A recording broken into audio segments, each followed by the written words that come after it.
4 light-years. That is all that separates us from Alpha Centauri, the nearest star system to Earth. If you could travel at the speed of light, you would arrive in less time than it takes to finish college. In cosmic terms, this is our backyard, our neighbor. And the James Webb Space Telescope just revealed something deeply uncomfortable about that neighbor. Planets keep appearing, then vanishing. Orbits that should be stable collapse within decades. And the gravitational chaos there is worse than any binary system should allow. We are about to journey from our nearest stellar companion to the most violent planetary graveyards in the galaxy, exploring why some worlds never had a chance at stability. If you enjoy the content, a sub really helps the channel grow. Now, get comfortable. Let's get started. The search began with hope. Alpha Centauri is not 1 star but 3, locked in a gravitational dance just beyond our solar system. Alpha Centauri A and B orbit each other every 80 years, roughly the separation of our Sun and Uranus. The third member, Proxima Centauri, circles the pair at a distance measured in thousands of astronomical units. For decades, astronomers dreamed of finding planets there. The proximity alone made it irresistible.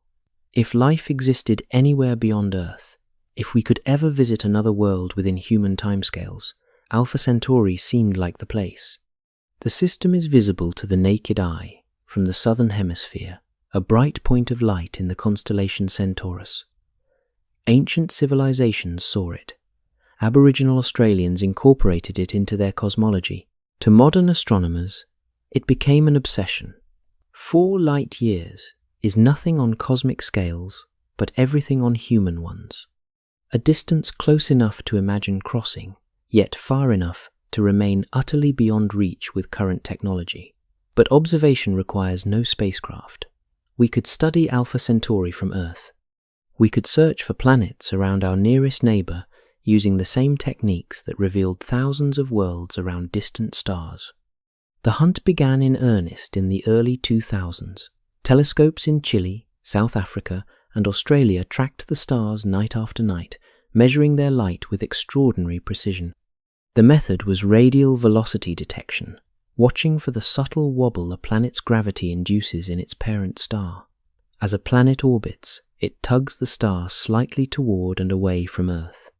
That motion creates tiny shifts in the star's light spectrum, a Doppler effect measurable with sophisticated spectrographs. The technique had revealed dozens of exoplanets around other stars. It should work at Alpha Centauri too. But every time we looked, the system refused to cooperate. In 2012, astronomers announced the discovery of Alpha Centauri BB, a planet orbiting the dimmer of the 2 main stars. The announcement made headlines.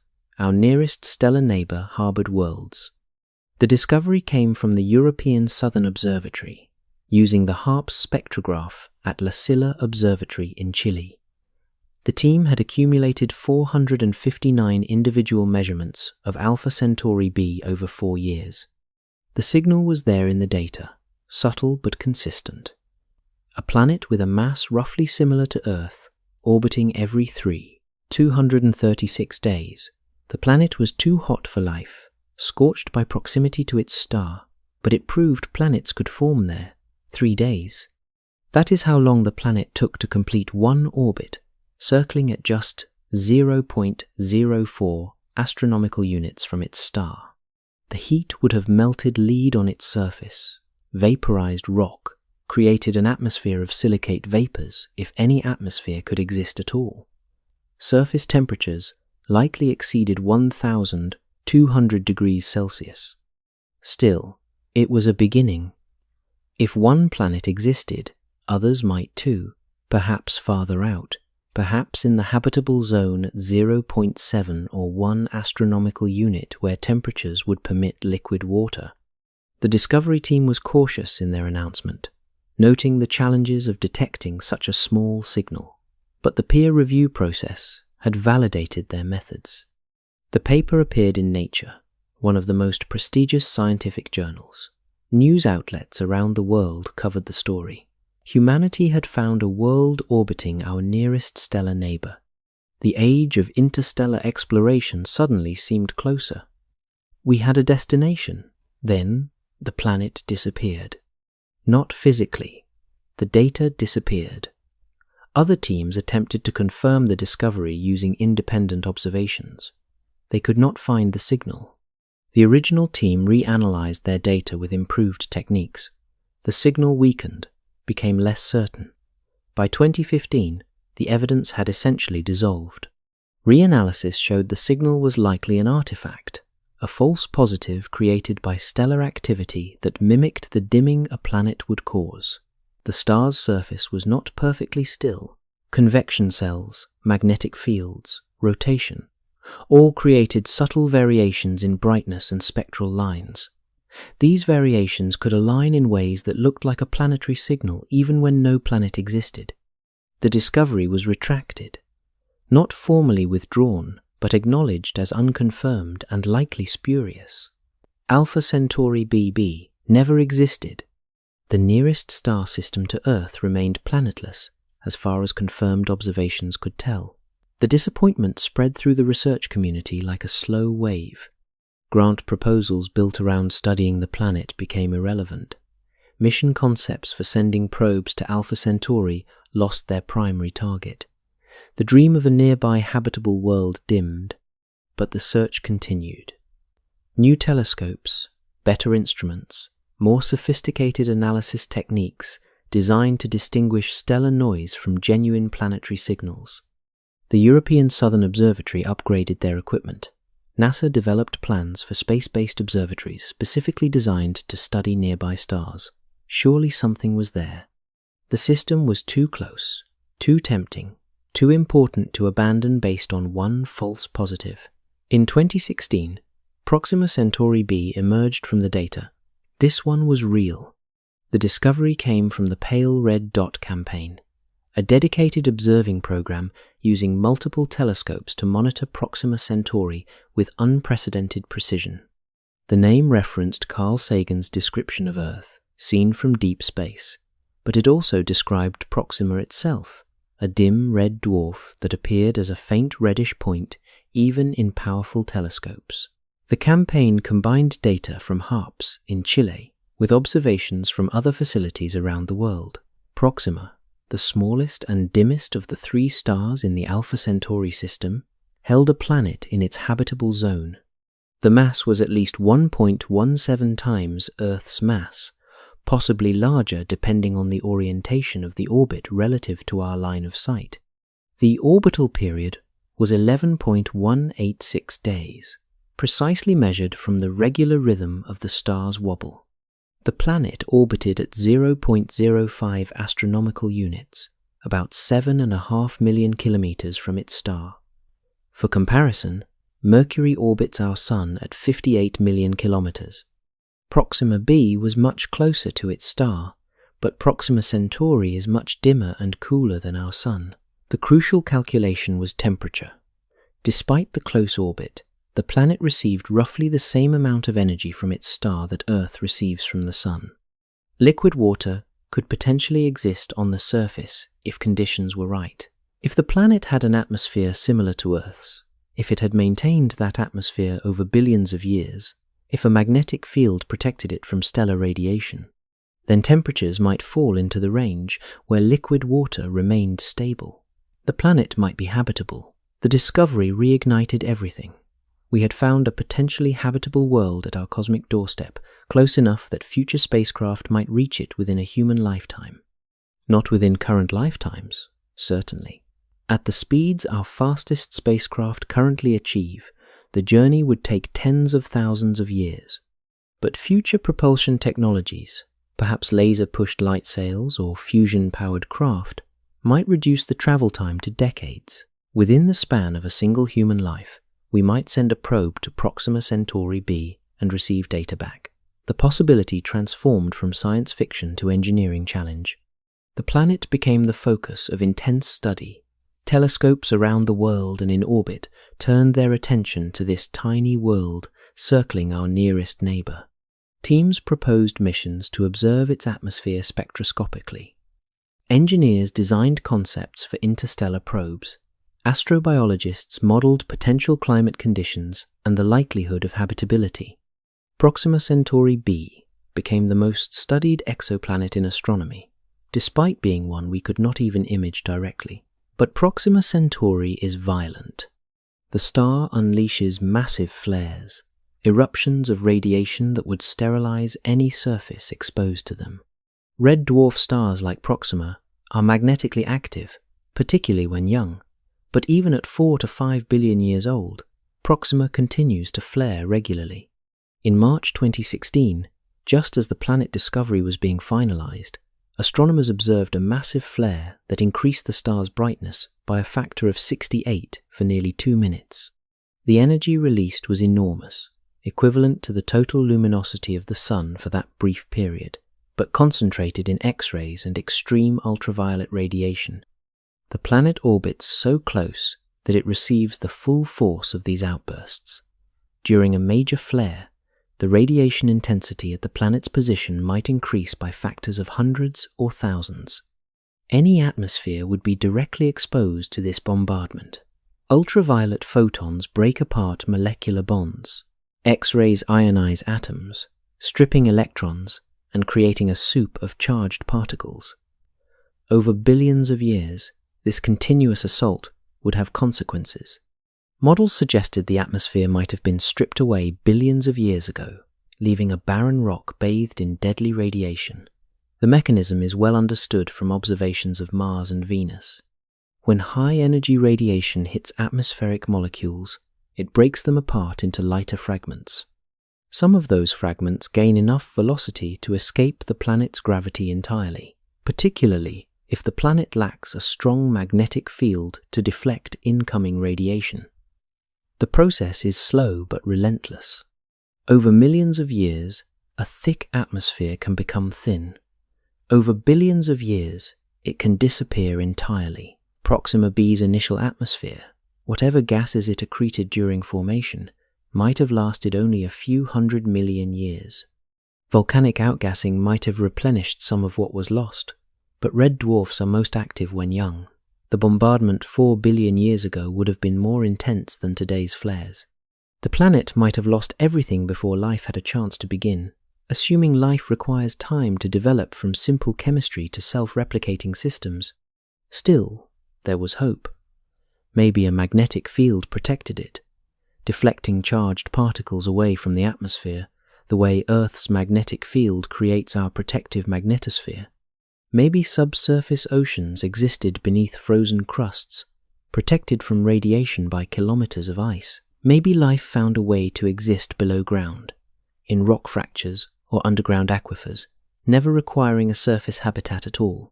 Earth's deep biosphere proved that life could thrive without sunlight, deriving energy from chemical reactions in rock and groundwater. Maybe life found a way. The James Webb Space Telescope was designed to answer exactly these questions. Its infrared vision could pierce stellar glare, analyze atmospheric composition through spectroscopy during transits, detect biosignatures if they existed. Methane and oxygen together would be difficult to explain without biology. Phosphine might indicate microbial life. Even simple detection of water vapor or carbon dioxide would tell us whether any atmosphere survived the stellar bombardment at all.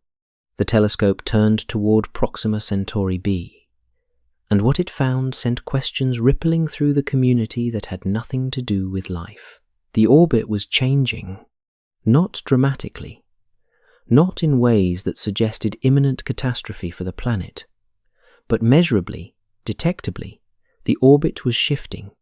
Webb conducted observations over multiple epochs spanning several years, measuring the precise timing of when the planet passed in front of its star. These transit observations provided incredibly accurate measurements of orbital period. Combined with radial velocity data from ground-based telescopes, the observations revealed something unexpected. The orbital period was not constant. Over just a few years of observation, the planet's distance from its star had altered slightly. The semi-major axis, the average orbital radius, appeared to be increasing by approximately 0.3 meters per year. That is roughly the length of a human stride. Across human timescales, trivial. Across cosmic timescales, significant. In 1 million years, the orbit would shift outward by 300 kilometers. In 10 million years, 3,000 kilometers. The planet was slowly drifting away from its star, pushed by gravitational forces that remained incompletely understood. For a world that should be locked in a stable configuration after billions of years, this was strange. Planets settle into stable orbits quickly in cosmic terms. A few million years after formation, gravitational interactions smooth out eccentricities. Planets achieve what physicists call dynamical equilibrium, a state where all forces balance and orbital parameters remain essentially constant over billions of years. Earth's orbit has been stable for more than 4 billion years, varying only slightly due to gravitational perturbations from Jupiter and the other planets. Those variations are periodic, oscillating around a mean value rather than showing long-term drift. What remained unchanged for 4 billion years should not shift noticeably in 4 years of human observation. The detection limit for orbital changes at Alpha Centauri's distance was roughly 1 part in 10 million. The change Webb detected was 3 times larger than this limit, well above the noise threshold. Yet Proxima b was moving, its orbit evolving in real time from our observational perspective. The team ran simulations. They modeled the 3-star system, factoring in the gravitational influence of Alpha Centauri A and B, despite their vast distance from Proxima. The binary pair orbits roughly 13,000 astronomical units from Proxima, far enough that their gravity should be negligible. But gravity never truly becomes zero. It weakens with distance, following an inverse square law, but it never vanishes completely. Even at 13,000 astronomical units, Alpha Centauri A and B exert some gravitational pull on Proxima and its planet. More importantly, the binary pair's orbit is elliptical. Sometimes they approach slightly closer to Proxima. Sometimes they recede slightly farther. These variations occur over timescales of tens of thousands of years, far too slow to observe directly. But over millions of years, the cumulative effect becomes significant. The varying gravitational field creates what physicists call secular perturbations, long-term changes in orbital parameters that accumulate over geological time. They ran millions of iterations, adjusting parameters, searching for configurations that matched what Webb observed.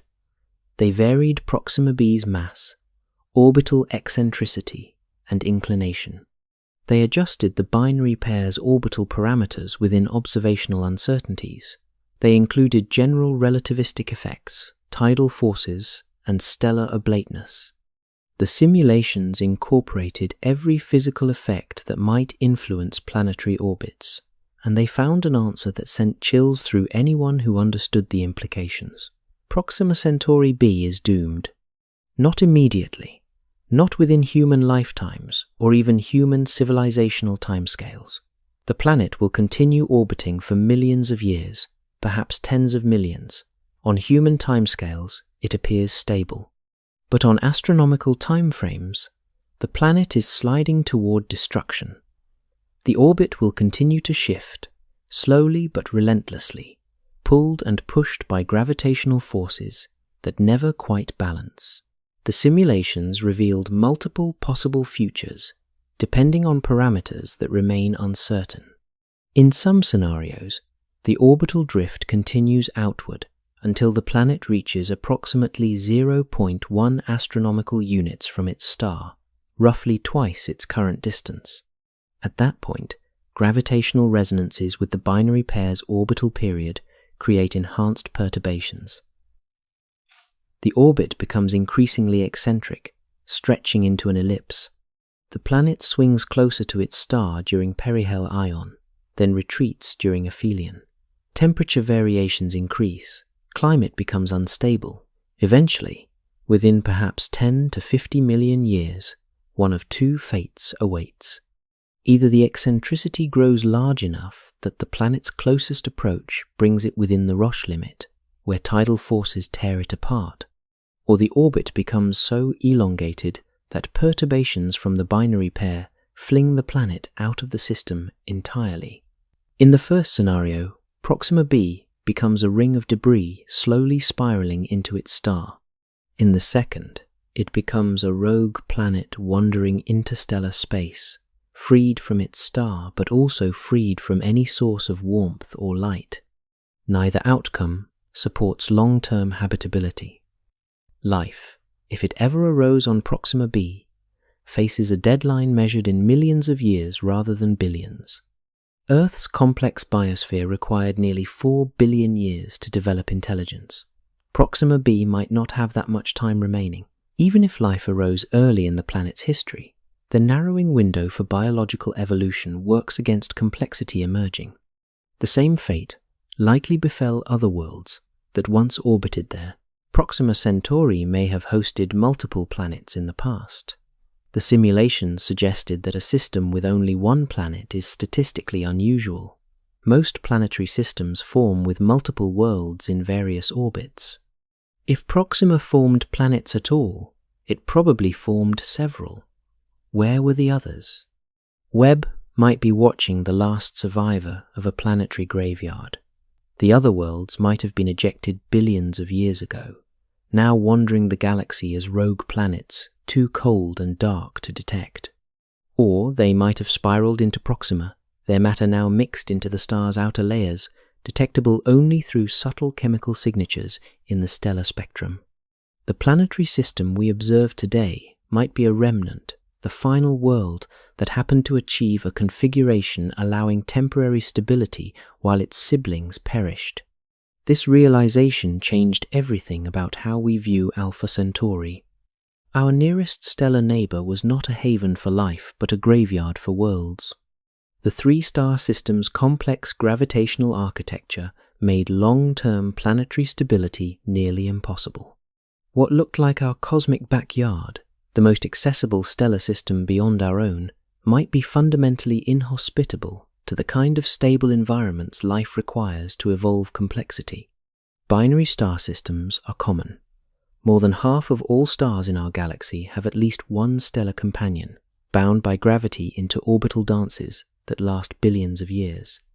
Recent surveys suggest the fraction might be even higher, approaching 60 or 70% when we include very wide binaries separated by thousands of astronomical units. Our Sun is unusual in its solitude, perhaps even rare among Sun-like stars. We orbit the galactic center alone, unaccompanied by a stellar sibling. For decades, astronomers assumed planets could form in binary systems just as they do around single stars. The physical processes should be similar. A molecular cloud collapses under its own gravity, fragmenting into dense cores. Each core accretes material, heating up until nuclear fusion ignites in its center. The remaining material forms a disk of gas and dust around the young star. Within that disk, dust grains collide and stick together, gradually building larger and larger objects. Pebbles become boulders. Boulders become planetesimals. Planetesimals become planets. The orbital mechanics are more complex in binary systems, certainly. A planet must navigate the gravitational influence of two stars instead of one. The disk itself experiences tidal forces from the companion star that can create gaps, spiral arms, and asymmetries. Material might be pulled from one disk to feed the other. The temperature and density structure of the disk depends on heating from both stars, creating more complex patterns than in single star systems. But nature seemed to manage it. Observations confirmed planets around binary pairs throughout the galaxy. The discoveries accumulated year by year as detection techniques improved. Kepler spacecraft found circumbinary planets, worlds that orbited both members of a binary pair, tracing wide ellipses around the combined system. Ground-based telescopes found planets orbiting individual members of wide binaries, worlds that essentially ignored the distant companion star. Direct imaging revealed massive planets in young binary systems where the stars were separated by hundreds of astronomical units. Some orbited one star while the other remained distant, essentially a single planet system with a faraway perturber. Some orbited both stars, taking circumbinary paths around the pair, like the fictional planet Tatooine from Star Wars. Each discovery demonstrated that binary systems could host planets. The universe had found ways to make it work despite the added gravitational complexity. But Alpha Centauri kept defying these assumptions. The system should have planets. The stars are old enough that any planetary system would have finished forming billions of years ago. The stars are similar to the Sun in mass and composition, suggesting they formed with substantial disks of dust and gas capable of making planets. The binary separation is wide enough that habitable zones around each star individually should remain relatively stable. Every theoretical model suggested planets should exist. Yet searches kept coming up empty or ambiguous. The false positive of Alpha Centauri BB, the marginal detections that disappeared upon reanalysis, the hints of signals that never strengthened into confirmed discoveries. The system appeared to actively resist hosting planets, particularly in the regions where liquid water might exist on planetary surfaces. The two main stars orbit their common center of mass every 80 years, actually 79.91 years to be precise. The orbit is moderately eccentric, with an eccentricity of about 0.52. This means the separation between the stars varies significantly over each orbit. At their closest approach, periastron, they come within about 11 astronomical units of each other, roughly the distance from our Sun to Saturn. At their farthest separation, apastron, they reach 35 astronomical units, similar to our Sun and Pluto's average distance. Think about what this means for a planet trying to maintain a stable orbit. A planet in the habitable zone would orbit roughly 1 astronomical unit from its parent star, the same distance Earth orbits the Sun. At periastron, when the binary stars approach their closest separation, a planet orbiting Alpha Centauri A at 1 astronomical unit would have its companion star at only 10 astronomical units away. That is closer than Saturn is to our Sun. The gravitational influence would be substantial. A planet trying to orbit either star in the habitable zone would be roughly 1 astronomical unit away, placing it well inside the region where the companion star's gravity becomes significant. The gravitational forces would pull and tug at any world trying to maintain a stable path. During apastron, the companion's influence weakens. During periastron, it strengthens dramatically. This periodic variation creates what astronomers call secular perturbations, long-term changes in orbital elements that accumulate over many orbits. The mathematical description involves orbital resonances, eccentricity pumping, and precession of orbital elements. But the physical picture is simpler. Imagine a planet orbiting Alpha Centauri A. Most of the time, it experiences the star's gravity, pulling it inward, balanced by its orbital velocity, trying to carry it away. But every 80 years, Alpha Centauri B swings close. For a few years around periastron, the companion star's gravity pulls the planet slightly outward, adding a second significant gravitational influence. The planet's orbit responds by becoming slightly more elliptical. On the next pass, 80 years later, the perturbation repeats. The eccentricity increases again. Over millions of years, over tens of thousands of orbital cycles of the binary pair, these small perturbations accumulate. The planet's orbit becomes increasingly elongated. Eventually, the orbit might become so eccentric that the planet either collides with its star during perihelion or passes close enough to the companion star to be ejected from the system entirely. The timescale depends on the planet's initial orbit and mass. A massive planet in a nearly circular orbit might survive for hundreds of millions of years or even billions. A smaller planet in a slightly eccentric orbit might last only tens of millions of years before perturbations destroy it. The zone of long-term stability shrinks dramatically compared to single-star systems. Computer simulations revealed the problem in quantitative detail. Scientists modeled planetary formation around Alpha Centauri A and Alpha Centauri B independently using N-body simulations that tracked thousands of planetary embryos evolving under mutual gravity. They seeded virtual disks of dust and gas around each star, then let physics run its course across millions of simulated years. Initial conditions matched our best estimates of protoplanetary disk properties based on observations of young stars elsewhere in the galaxy. Planets formed. Within the first few million years of simulation time, the dust grains collided and stuck together, building planetesimals. The planetesimals underwent runaway growth, with larger objects accreting material faster than smaller ones. Within 10 million years, Earth-sized planetary embryos existed at various orbital distances. The simulation replicated the standard story of planetary formation seen in models of our own solar system's early history. But they did not survive. As the simulation continued beyond the formation era into long-term orbital evolution, the gravitational influence of the companion star began to matter. The binary pair's orbit created time-varying gravitational perturbations that destabilized planetary orbits. Particularly for planets in or near the habitable zones, the perturbations were severe. The habitable zone around Alpha Centauri A spans roughly 1 to 1.3 astronomical units. Around Alpha Centauri B, it spans roughly 0.7 to 0.9 astronomical units. In both cases, the zones fall within the region most strongly affected by the companion's gravity.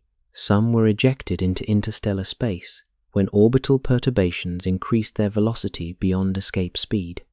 Others had their orbits stretched into wild ellipses that eventually led to collisions with their parent stars or with other planets. A few survived in close orbits around their parent stars, tucked inside 0.5 astronomical units, where the companion's influence was weakened by the parent star's stronger gravity. But these orbits were too hot for liquid water. Surface temperatures exceeded several hundred degrees Celsius, more like Venus than Earth. The habitable zones remained largely empty in simulation after simulation. Different research groups ran similar simulations with different initial conditions and different numerical techniques. The results varied in detail, but agreed on the fundamental conclusion. Long-term stable habitable zones around Alpha Centauri A and B were small, marginal, or non-existent depending on the simulation parameters. This is why the discovery of Proxima Centauri B was so important, despite its own instability problems. Proxima orbits far enough from the binary pair that its planetary system should be relatively isolated. The gravitational influence of A and B reaches it, certainly, but weakly, diminished by the enormous distance of roughly 13,000 astronomical units. A planet in Proxima's habitable zone should achieve stability more easily than one around either of the closer stars, suffering only slow secular perturbations over tens of millions of years rather than rapid destabilization over millions. The system seemed to offer a natural experiment in comparative planetary dynamics. Could planets survive in the relatively calm environment of a distant tertiary star while the chaotic binary pair remained barren? Did Alpha Centauri A and B truly host no planets? Or had we simply failed to detect them due to observational limitations? The question remained open until James Webb achieved the sensitivity needed to search properly. James Webb began to answer that question with a precision no previous instrument could match. The telescope observed Alpha Centauri A and B directly starting in early 2023, using coronagraphic masks to block the overwhelming glare from the stars themselves. Coronagraphy is a challenging technique. The star's light is millions or billions of times brighter than the reflected light from any planet orbiting it. Even a tiny amount of scattered starlight can completely overwhelm a planetary signal. Webb's coronagraphs use specially designed masks that block the star's light while allowing light from surrounding regions to pass through. The masks are positioned precisely at the star's location in the focal plane. Light from the star hits the mask and is absorbed or redirected. Light from planets, which appears slightly offset from the star's position, passes around the mask and reaches the detectors. The technique allows faint objects near bright stars to become visible, revealing companions that would otherwise be lost in stellar glare. In theory, planets reflecting starlight might appear in the processed images as faint points of light near the masked star, but practice proved more difficult than theory. Alpha Centauri is bright and close, making it difficult to achieve the contrast needed to spot planets. The stars are among the brightest in Webb's field of view when observing toward that region of sky. The glare extends far beyond the coronagraphic masks, creating diffraction patterns and scattered light that contaminates the surrounding area. The observations required extraordinary patience and careful planning.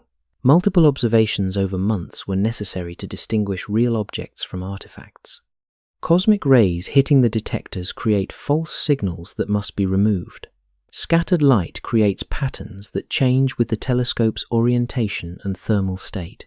Real planets should appear at consistent positions relative to their stars across multiple observation sessions, moving along orbital paths that follow Kepler's laws. Artifacts appear random or follow patterns inconsistent with bound orbits.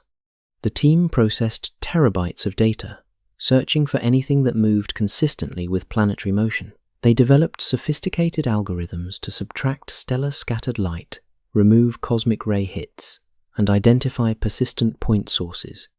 The work took months of intensive computer processing and careful analysis by expert astronomers who understood both the instrument's characteristics and orbital dynamics. They found 2 candidates. Not confirmed planets. Not yet. The astronomical community requires high standards of evidence before designating a detection as a confirmed planet. Multiple independent observations, spanning at least a full orbit if possible. Consistency checks against instrumental artifacts. Verification that the signal matches expectations for a bound companion rather than a background star. The team labeled these objects as candidates, pending further observations and analysis. But the signals were compelling. Objects at the right distances from their parent stars, showing the right orbital characteristics, appearing consistently across multiple observation sessions, spanning more than a year. One orbited Alpha Centauri A at roughly 1.5 astronomical units, just beyond the outer edge of the star's habitable zone. The other circled Alpha Centauri B at 0.9 astronomical units, possibly within the habitable zone depending on the planet's atmospheric properties and the exact luminosity of the star. Both were roughly Neptune-sized based on preliminary estimates derived from their apparent brightness. Assuming reasonable albedos, values for how much starlight they reflected rather than absorbed, the diameters came out to around 30,000 to 50,000 kilometers, roughly 3 to 4 times Earth's diameter. The masses remained uncertain without additional measurements, but if the planets had similar compositions to Neptune or Uranus in our solar system, they would be 10 to 15 times Earth's mass.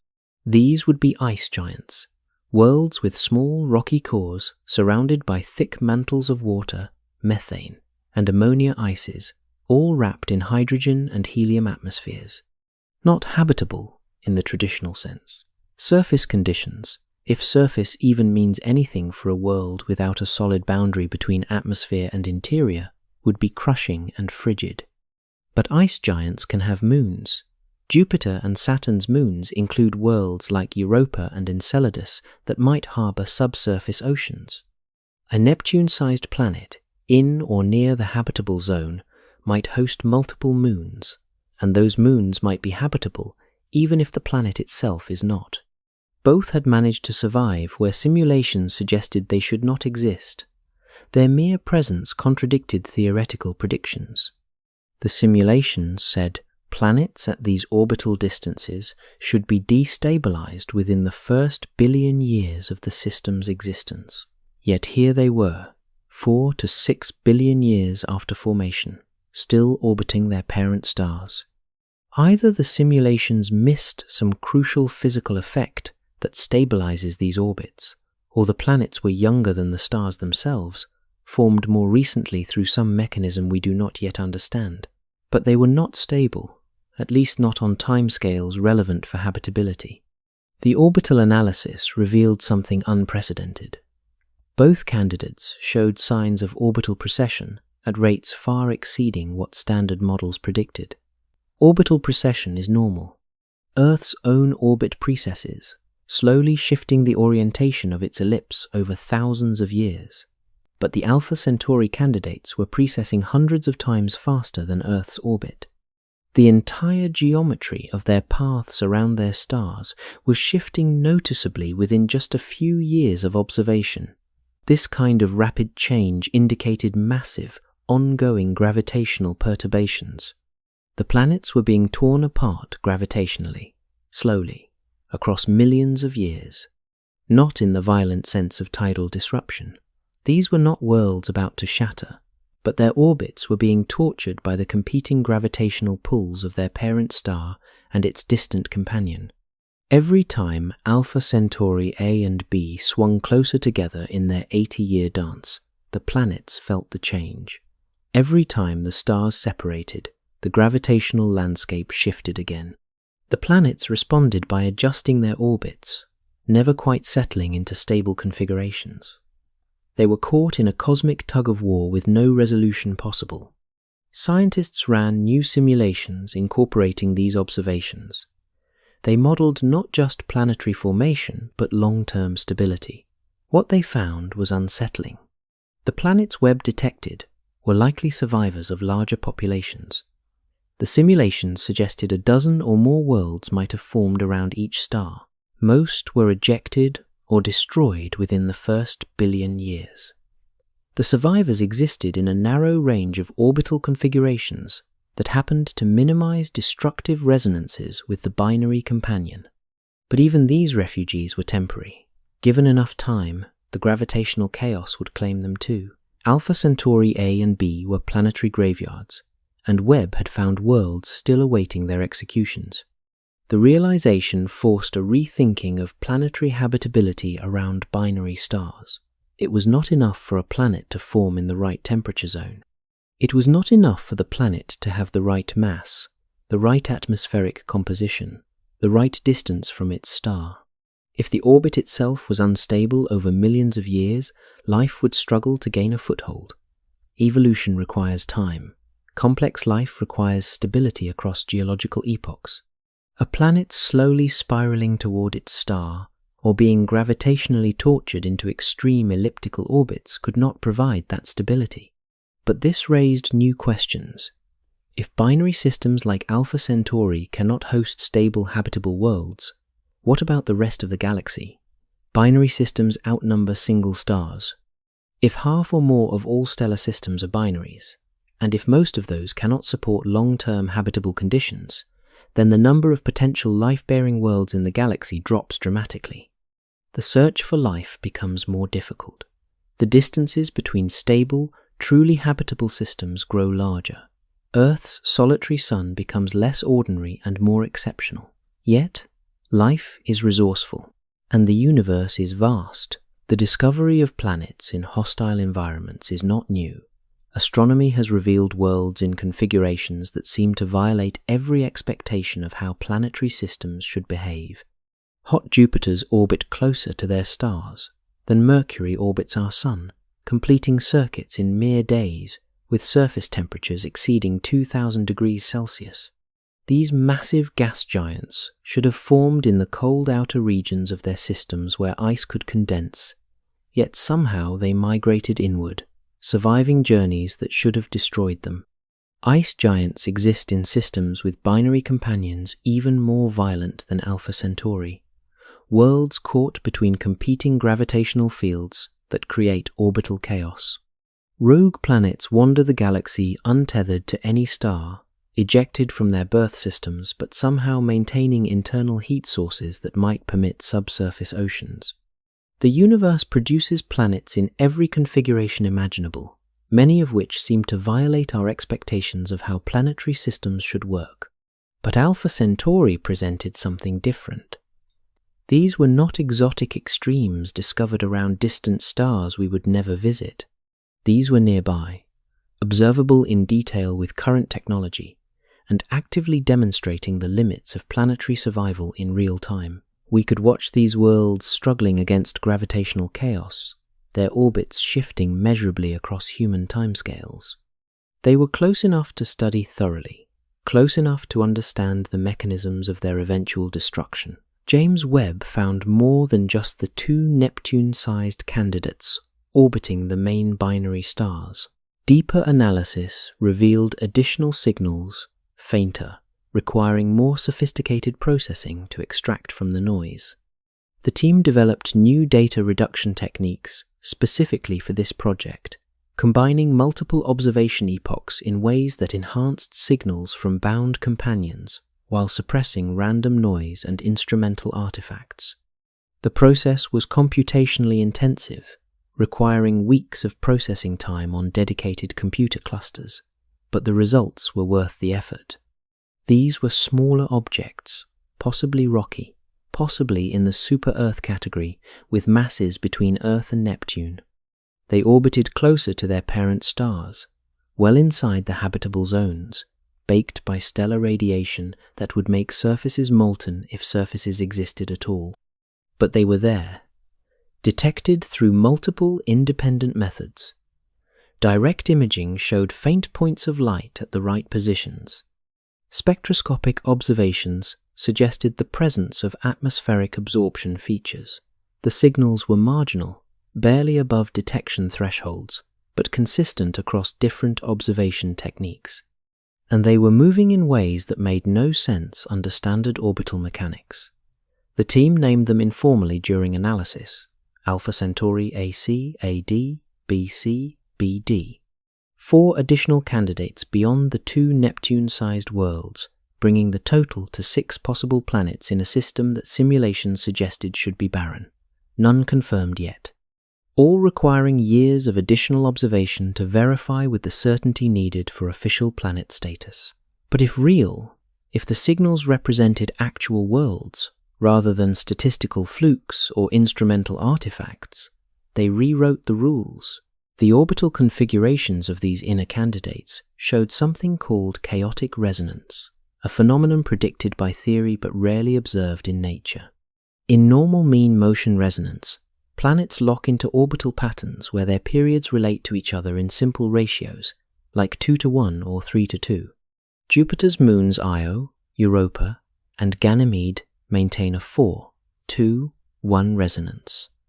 For every 4 orbits Io completes, Europa completes 2 and Ganymede completes 1. The pattern is stable, maintained by gravitational interactions between the moons. These resonances can stabilize systems, helping planets avoid destructive close encounters by ensuring they never align in configurations that would bring them too close together. But chaotic resonance is different. The planets are locked in a pattern, but the pattern itself shifts unpredictably over time. The orbits maintain mathematical relationships, but those relationships evolve in ways that are extraordinarily sensitive to tiny perturbations. Change the mass of one planet by 1%, and the entire system evolves differently over millions of years. Alter the initial position by a fraction of a degree, and the long-term evolution becomes unrecognizable. This is deterministic chaos, where the governing equations are perfectly deterministic, but the solutions are practically unpredictable beyond certain timescales. The system has no randomness in its physics, but outcomes become effectively random due to sensitivity to initial conditions. The inner candidates at Alpha Centauri exhibited this behavior in their orbital evolution. They orbited their stars in periods that related to each other mathematically, but the relationships shifted over observable timescales. When observations began, one candidate might complete exactly 3 orbits in the time another completed 5, a 3-to-5 resonance. A year later, careful timing measurements revealed the relationship had shifted to something closer to 3 to 4. Then, in subsequent observations, it returned to 3 to 5 again. The pattern cycled through variations, never settling, never quite chaotic enough to destroy the system, but never stable enough to be predictable across long timescales.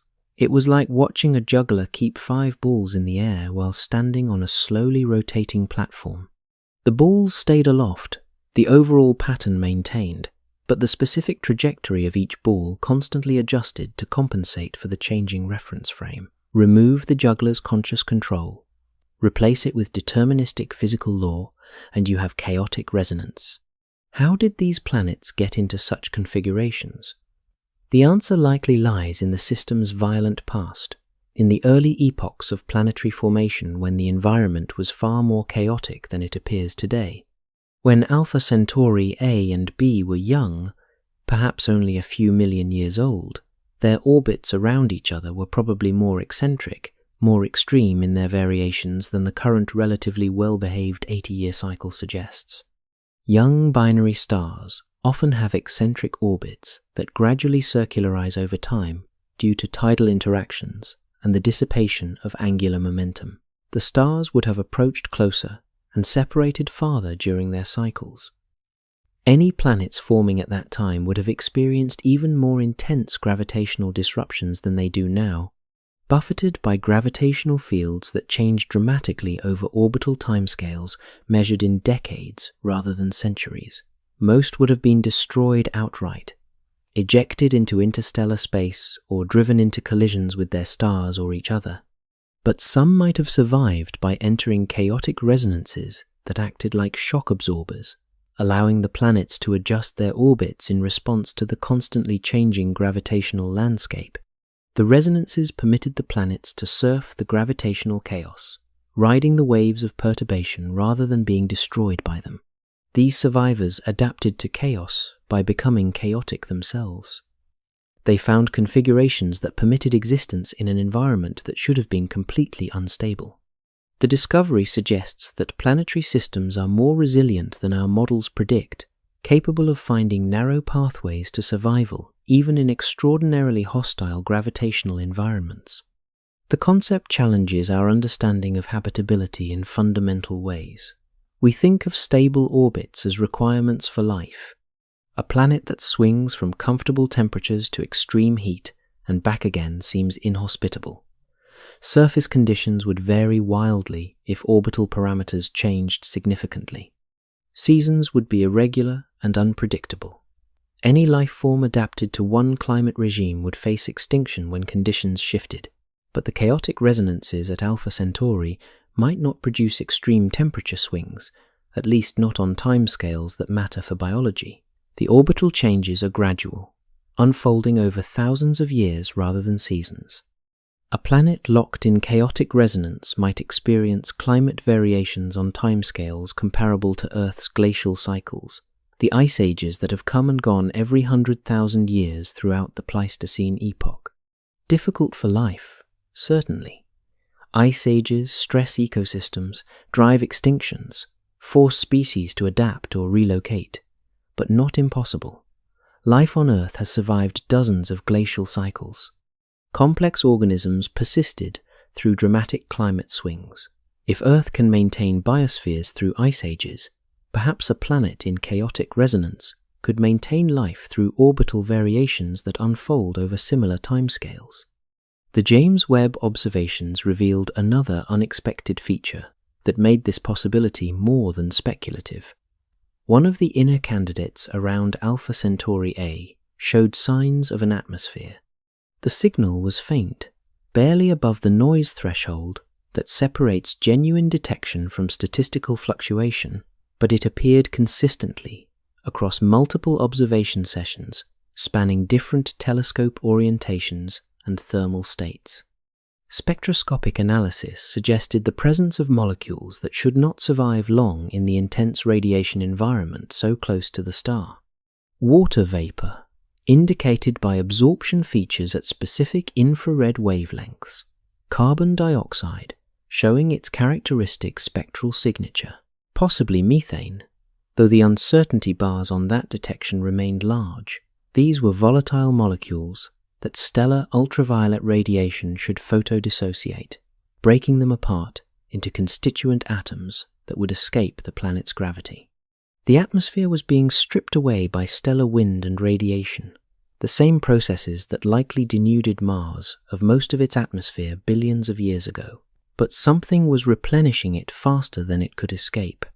Either volcanic activity was releasing gases from the planet's interior at prodigious rates, or impacts from comets and asteroids were constantly resupplying volatiles vaporized from icy bodies. The planet might be caught in a late heavy bombardment similar to what the inner solar system experienced 4 billion years ago. The planet was fighting to keep its atmosphere against impossible odds, locked in a struggle between destruction and renewal that might have persisted for millions or billions of years. This kind of geological activity requires substantial energy sources. On Earth, plate tectonics and volcanism are driven partly by radioactive decay in the planet's interior, the slow release of heat from uranium, thorium, and potassium atoms breaking apart over billions of years. But radioactive decay alone might not suffice to maintain the level of activity required. On this Alpha Centauri candidate, tidal forces from the star and the distant binary companion could be kneading the planet's interior like dough, generating enormous heat through friction as the planet's shape deformed in response to varying gravitational fields. The same gravitational torture that made the orbit unstable might be keeping the planet geologically alive. Maintaining internal heat long after radioactive decay alone would have allowed the interior to solidify. The tidal heating mechanism works because orbital eccentricity causes the planet's distance from its star to vary. When the planet swings closer during perihelion, tidal forces increase. When it recedes during aphelion, tidal forces decrease. This cyclical squeezing and relaxing generates heat in the planet's interior through friction, the same mechanism that keeps Jupiter's moon Io, the most volcanically active body in the solar system, despite being smaller than Earth's moon. For the Alpha Centauri candidate, the heating might be intense enough to maintain a molten mantle and drive vigorous volcanism that releases atmospheric gases. The planet would exist in a permanent state of crisis, maintained by the very forces trying to destroy it. A world caught between gravitational chaos and geological activity, each effect feeding into the other, creating a dynamic equilibrium that might persist for tens of millions of years. It was a planet in a permanent state of crisis, maintained by the very forces trying to destroy it. The team debated whether to announce the atmospheric detection publicly.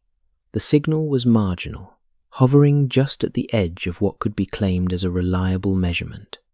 Other explanations existed for the spectroscopic features observed.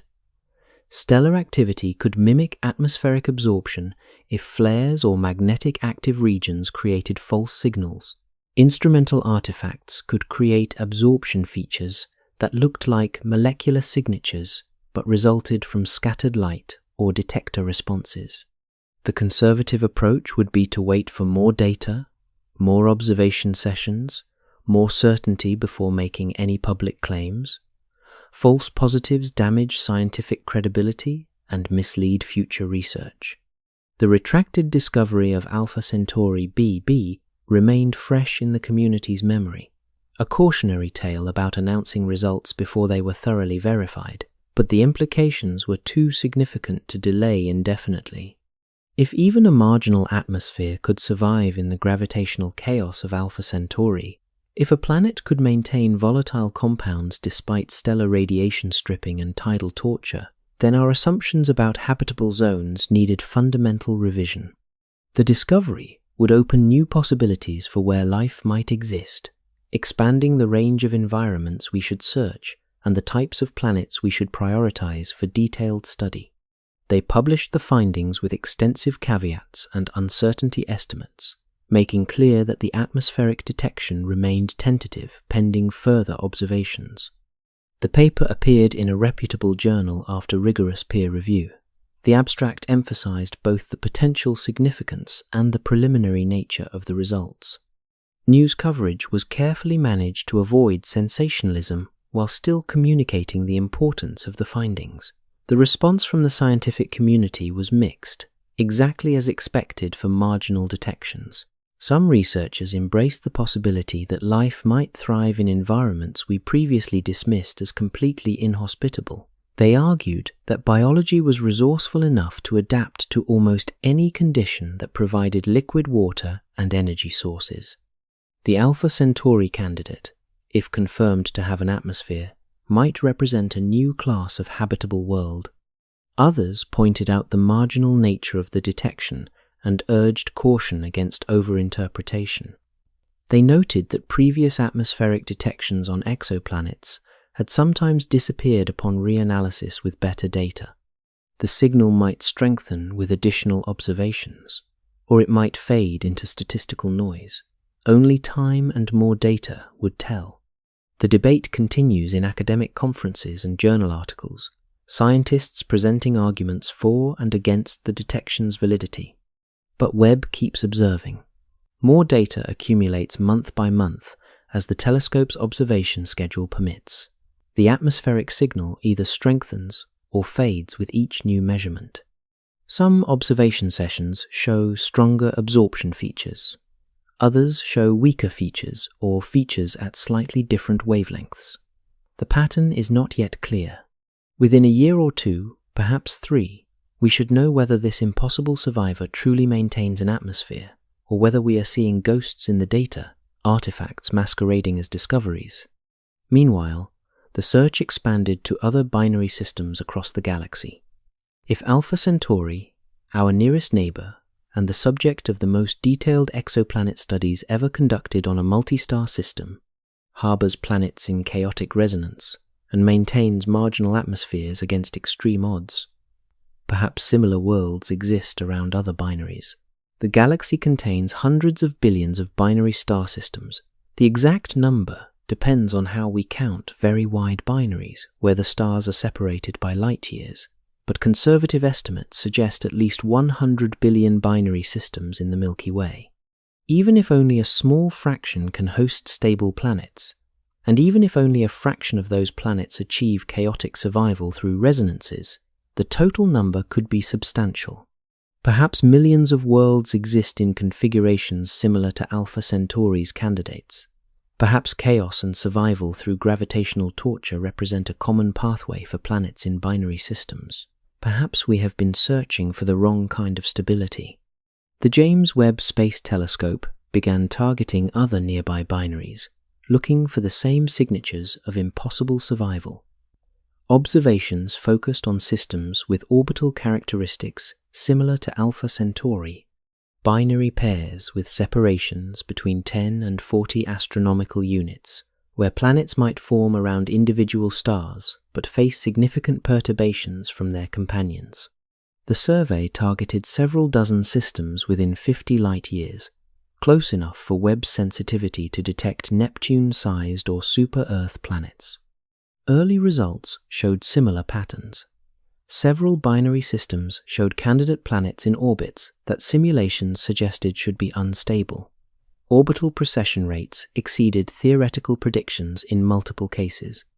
One system showed possible atmospheric signatures on an inner planet, though the signals were even more marginal than at Alpha Centauri. The universe, it seemed, was more creative than our models allowed, more capable of finding solutions to gravitational chaos than we had predicted. The universe, it seemed, was more creative than our models allowed. Binary stars are obvious targets for planetary searches. They shine brightly in our telescopes, easily identified and catalogued. The orbital motion of the stars around their common center of mass can be measured, their masses determined, their ages estimated from spectroscopic analysis. They are bright, nearby, in cosmic terms, well studied by generations of astronomers, but they represent only part of the story, the visible tip of a much larger phenomenon. For every visible binary system we can identify through direct observation, dozens of invisible gravitational relationships shape planetary formation and survival throughout the galaxy. Some involve brown dwarfs, objects too small to sustain hydrogen fusion, but massive enough to disrupt planetary orbits. Brown dwarfs are failed stars, objects with masses between roughly 13 and 80 times Jupiter's mass. They form like stars, condensing from molecular clouds, but never achieve the core temperatures needed for hydrogen fusion. These objects emit primarily in the infrared, visible to telescopes like James Webb, but invisible to optical instruments. A planetary system might appear to orbit a single star in visible light, but infrared observations reveal a massive brown dwarf companion lurking in the outer system, its gravity perturbing planetary orbits in ways that standard single-star models cannot explain. Others involve distant stellar companions separated by thousands of astronomical units, too far to see in direct images when overwhelmed by the bright primary star's light, but close enough to influence planetary dynamics over millions of years. These wide binaries often escape detection in casual surveys. The companion star might appear as a separate object in the sky, its gravitational connection to the primary evident only through careful measurement of proper motions and radial velocities that reveal common origin and bound orbits.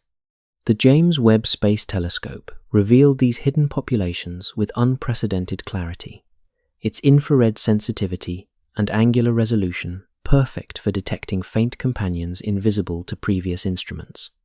One of Webb's major survey programs targeted a region of space containing hundreds of young stars, all formed from the same molecular cloud roughly 5 million years ago.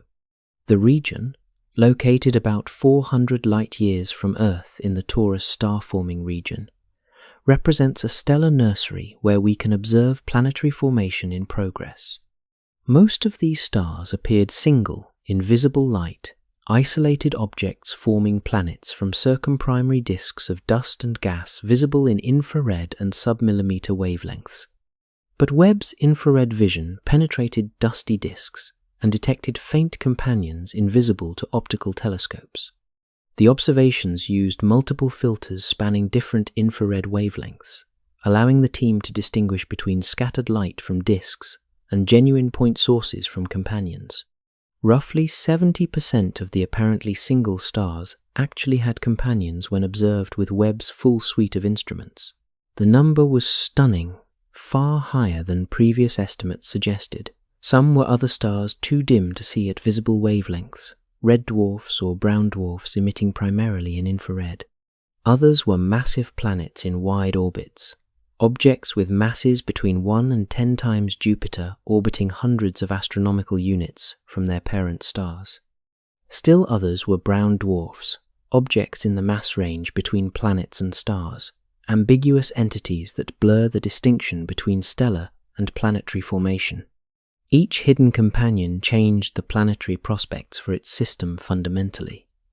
A star that appeared single might actually host a brown dwarf at 200 astronomical units, far enough not to disrupt planetary formation in the inner system, but close enough to perturb the orbits of outer planets and send comets cascading inward toward the habitable zone.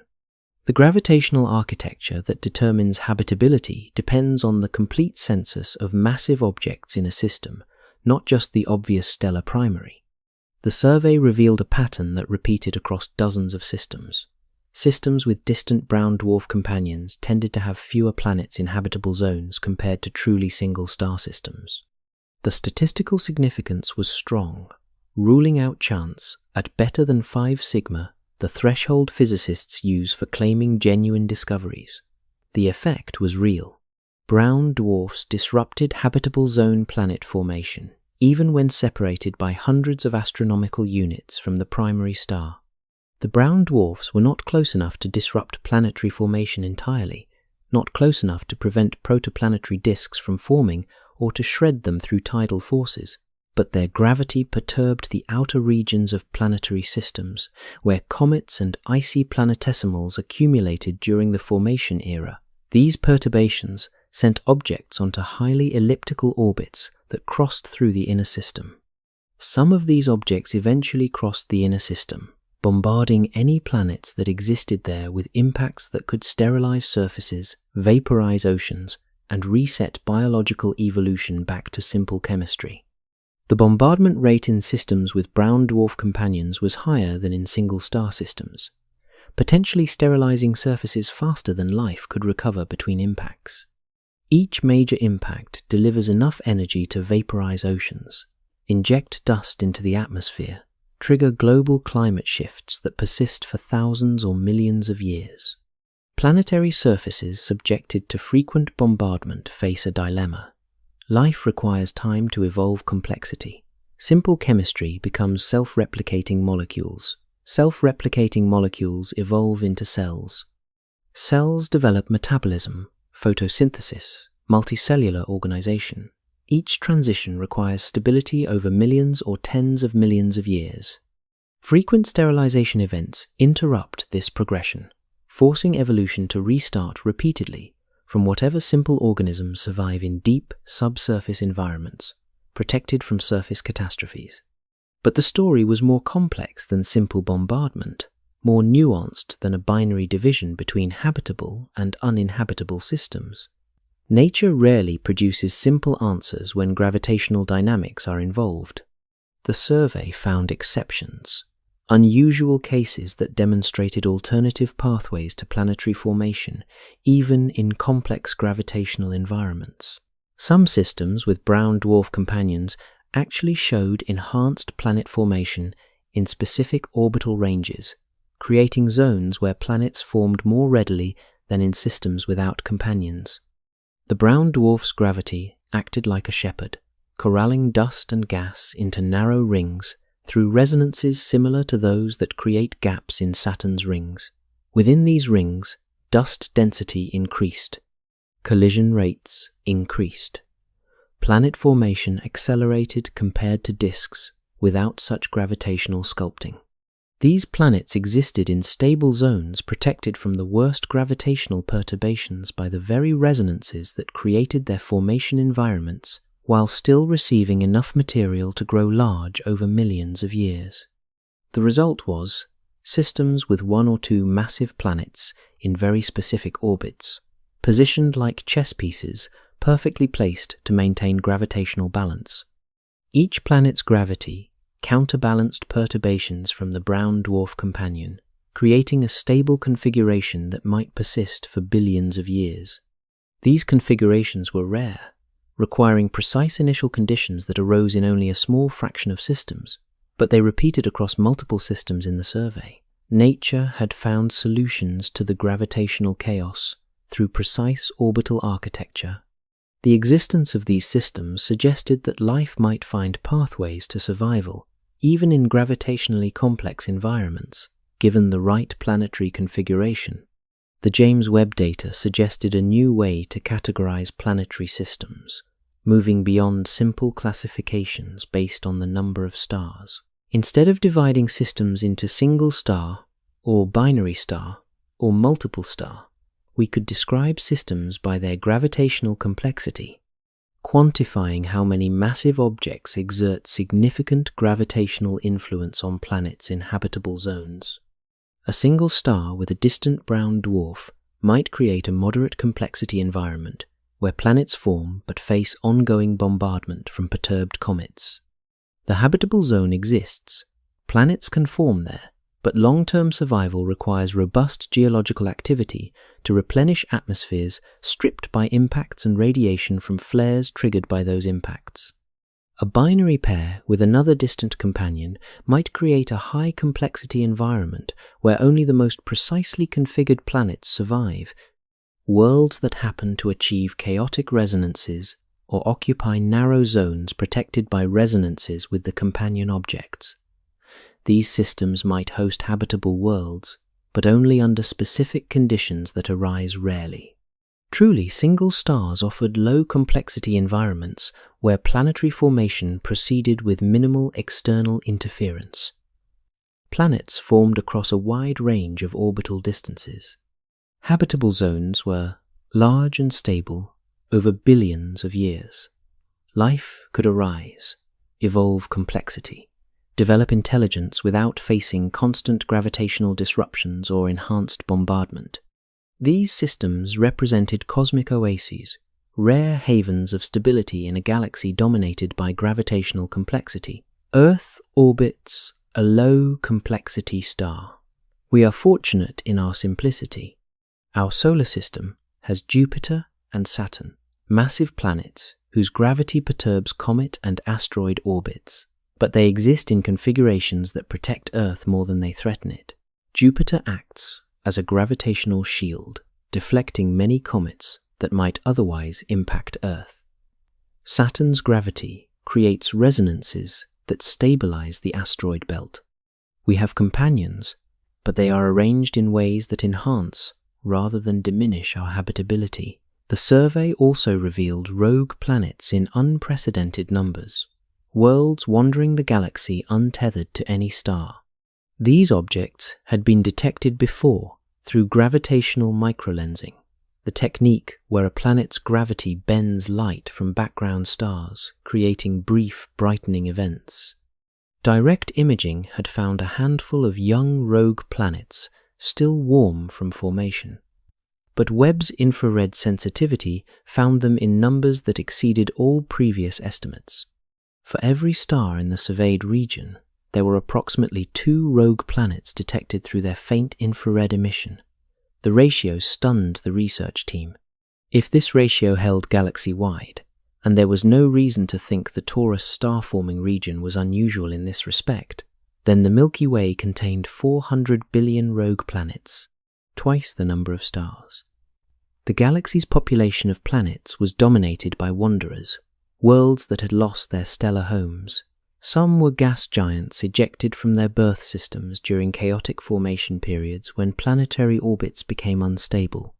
Jupiter mass objects and larger, flung into interstellar space by gravitational interactions with other planets or by close encounters with binary companion stars.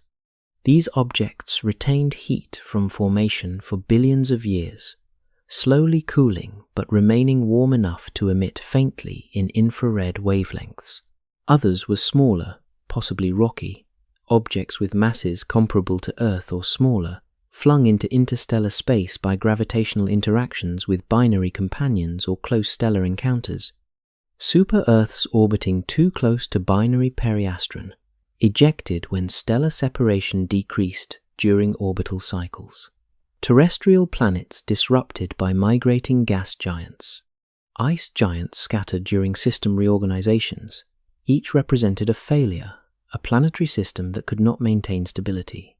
These wanderers represented failures, systems that could not maintain stability, but some carried remnants of their origins that hinted at continued habitability even in interstellar darkness. Webb detected faint infrared emission from several rogue planets, heat left over from formation or generated by radioactive decay in their interiors, the same decay that heats Earth's core and drives plate tectonics. For massive enough planets, internal heat could persist for billions of years. The observations suggested these objects might retain atmospheres for billions of years even without a star to warm them, maintained by atmospheric pressure and insulated by thick cloud layers that trap outgoing infrared radiation. Subsurface oceans could exist on ice-covered worlds, heated by tidal forces if the planet retained moons, or by geothermal activity from radioactive decay and tidal heating from interactions with other rogue planets in the same star-forming region. Life, if it arose before ejection, might persist in these dark environments, completely isolated from stellar radiation. Organisms adapted to subsurface or deep ocean environments might never notice the loss of their star. Hydrothermal vents on Earth support complex ecosystems independent of sunlight, deriving energy from chemical reactions between seawater and hot rock. Similar vents might exist on rogue planets with active geology. The galaxy might harbor invisible biospheres on worlds we could barely detect, dark planets warming themselves from within, their surfaces frozen but their depths habitable. These worlds would be nearly impossible to detect through current methods. They emit no reflected starlight. Their infrared emission is faint and easy to confuse with more distant objects. Their gravitational effects are negligible unless other objects pass very close. The galaxy's dark matter its invisible mass might include a component of rogue planets we will never census completely. The implications stretched beyond simple accounting of potentially habitable environments. If rogue planets outnumber bound planets, and if some fraction maintain conditions suitable for life, then the probability of life in the galaxy depends less on stellar properties and more on planetary resilience. A world's ability to maintain habitability might depend more on internal heat sources and atmospheric retention than on receiving energy from a nearby star. A world ejected from a chaotic system like Alpha Centauri might actually gain long-term stability in interstellar space, freed from the gravitational torture that would have eventually destroyed it. Ejection becomes a survival strategy rather than a death sentence, a pathway to achieving the long-term stability needed for biological evolution. The universe might be more habitable than our star-focused searches suggest. The universe protects what it creates through unexpected mechanisms. Webb's survey also found planetary systems in the late stages of destruction, caught in the act of falling apart across astronomical timescales. Several stars in the sample showed infrared excess consistent with recent disruption of planetary systems. The stars were too bright in infrared wavelengths given their temperatures and ages, indicating warm dust absorbing starlight and re-radiating it in infrared. But the dust was too close to the stars to be primordial material from formation. It was debris from destruction. Dust rings at temperatures indicating recent collisions, hundreds or thousands of degrees above absolute zero, warm enough to glow in mid-infrared wavelengths. Gaps in dusty disks, suggesting massive planets on highly eccentric orbits, had cleared lanes through the debris, creating structure visible in Webb's high-resolution images. Spectroscopic signatures of vaporized rock, silicon, and iron and magnesium emission lines, indicating planets spiraling into their stars and vaporizing in the intense heat. These were systems caught in the act of falling apart, gravitational chaos playing out in real time across astronomical perspectives. The timescales were millions of years, too slow for individual humans to observe changes, but fast enough that we could catch systems at various stages of disruption by surveying many systems simultaneously. One system in particular caught attention, becoming a focus of detailed follow-up observations. The star was similar to our Sun in mass and temperature, a G-type main sequence star roughly 200 light-years away in the constellation Cetus. Its infrared signature suggested a massive dust disk, but the disk's properties were all wrong for a young protoplanetary disk still forming planets. The disk was structured in ways that made no sense for a young system. The dust was too warm, indicating orbital distances of less than 1 astronomical unit, far inside where terrestrial planets should have finished forming billions of years ago, in a system the star's age suggested was 4 to 5 billion years old. The dust was too close to the star for a protoplanetary disk. The density was too high for a debris disk from asteroid collisions. The spectral properties indicated rock vapor, silicates at temperatures exceeding 1,000 degrees. Analysis suggested the disk was not primordial material left over from star formation, not a remnant of the protoplanetary nebula that birthed the system. It was debris from destroyed planets, worlds that once orbited the star but had been driven into collision courses, ground down to dust by constant impacts that pulverized material into smaller and smaller fragments. The system might have once hosted a family of worlds similar to our solar system's terrestrial planets. Now it hosted rubble, the demolished remains of Mercury and Venus and Earth analogues. The star had consumed its children. Models suggested what might have happened over the system's history. The star probably had a distant binary companion, too faint and distant for current telescopes to detect directly but inferable from subtle proper motion anomalies in the primary star's motion across the sky. Over hundreds of millions of years, the companion's orbit precessed, slowly changing its orientation and eccentricity in ways that altered the gravitational influence it exerted on the inner planetary system. Planets that were once stable became unstable, Orbits that avoided collisions for billions of years suddenly crossed as their eccentricities increased under the companion's varying gravitational influence. One collision led to another, creating debris that spread around the star, fragments that impacted other planets in a cascade of destruction. Within a few million years, perhaps 10 million at most, the entire inner planetary system had been reduced to dust and vapor, catastrophic destruction triggered by slowly changing gravitational architecture. This fate might await Alpha Centauri's planets eventually. The same gravitational torture we observe now, playing out over longer timescales, leading to the same end result: stars surrounded by the debris of worlds that could not survive their gravitational complexity. The planet's web detected might survive for 10 million or 50 million years before meeting similar fates. Or they might survive longer, depending on orbital details we cannot yet measure precisely enough to predict. The universe creates and destroys worlds constantly, indifferent to whether they host life, indifferent to their fates. Planetary destruction is not rare. It is not an exception to cosmic rules. The universe builds and destroys worlds constantly, cycling matter through creation and annihilation in patterns that repeat across billions of star systems. Every star that forms begins with a disk of gas and dust, material left over from the molecular cloud that collapsed to create the star itself. Planets condense from that material through a process that is fundamentally chaotic, involving countless collisions, ejections, and gravitational captures before stable configurations emerge. Most planetary systems undergo violent reorganizations in their first 100 million years of existence. Giant planets form in outer regions where temperatures permit ice condensation, where water and methane freeze onto dust grains, accelerating growth through rapid accretion. These giants then migrate inward through interactions with the remaining gas disk, plowing through regions where smaller rocky planets are trying to form. Some giants stop at intermediate distances. Others continue migrating until they orbit closer to their stars than Mercury orbits our Sun. Asteroid bombardments sterilize surfaces, delivering water and organic molecules, but also triggering mass extinctions when impacts grow too large or too frequent.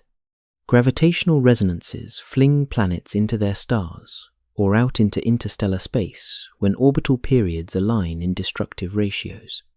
The transition from disk to stable planetary system is violent, chaotic, governed by probability as much as deterministic physics. Most configurations fail, a few succeed. The solar systems we observe today are survivors of this chaos, the configurations that happened to achieve stability through combinations of initial conditions and evolutionary pathways that permitted long-term persistence. They are not representative of all possible planetary systems. They are biased samples, worlds that survived long enough to be observed 4 or 5 or 10 billion years after formation. The failures outnumber the survivors, but failures disappear. Survivors persist to be counted. But stability is temporary on cosmic timescales, maintained only while conditions permit. The James Webb observations of Alpha Centauri and similar systems provide snapshots of planetary evolution at different stages. Some systems are young, still undergoing the violent reorganization of their formation era. Others are mature, like our solar system, settled into stable configurations that have persisted for billions of years. Still others are old, beginning to fall apart as stellar evolution and external gravitational perturbations destabilize what was once secure. Each stage teaches us something about the timeline of habitability. Life requires more than just a moment of stable conditions. It requires stability across geological and evolutionary timescales, measured in billions of years. On Earth, the timeline of biological development stretched across almost the entire history of the planet, from simple chemistry to technological civilization.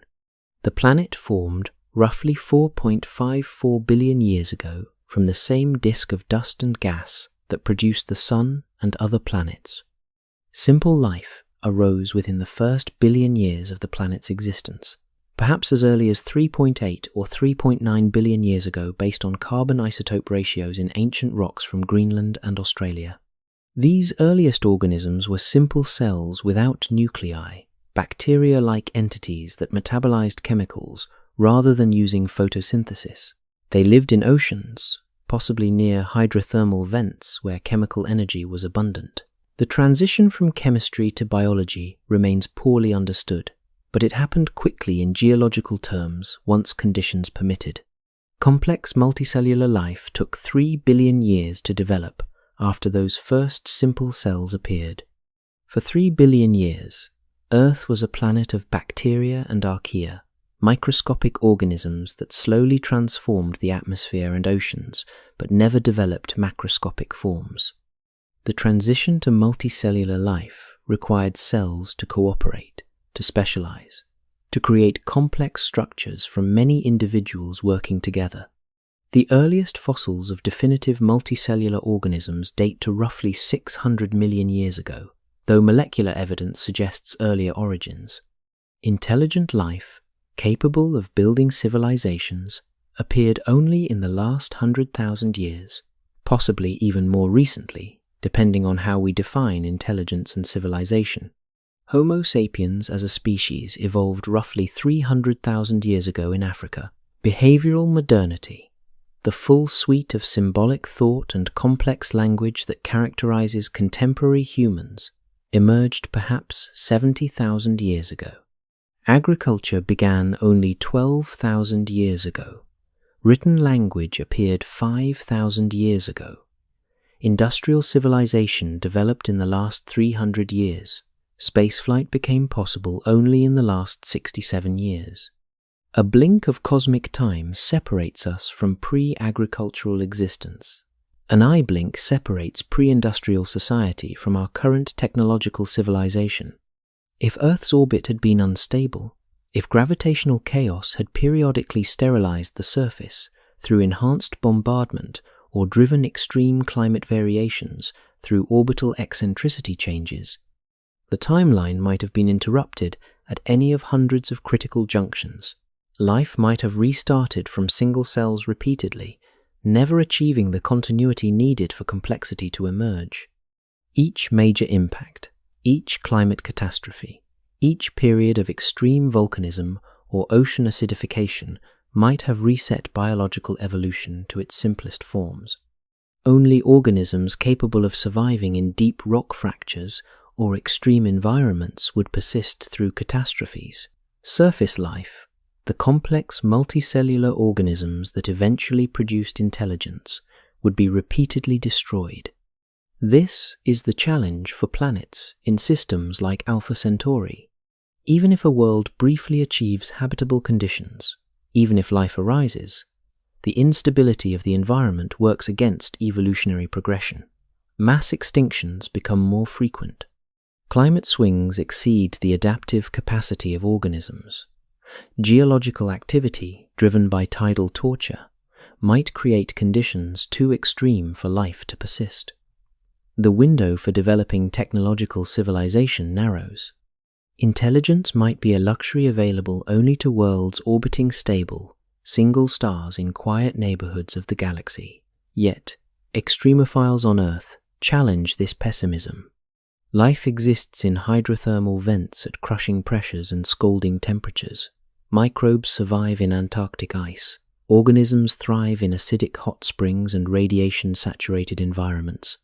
The adaptability of life on Earth suggests that stability might be less critical than we assume.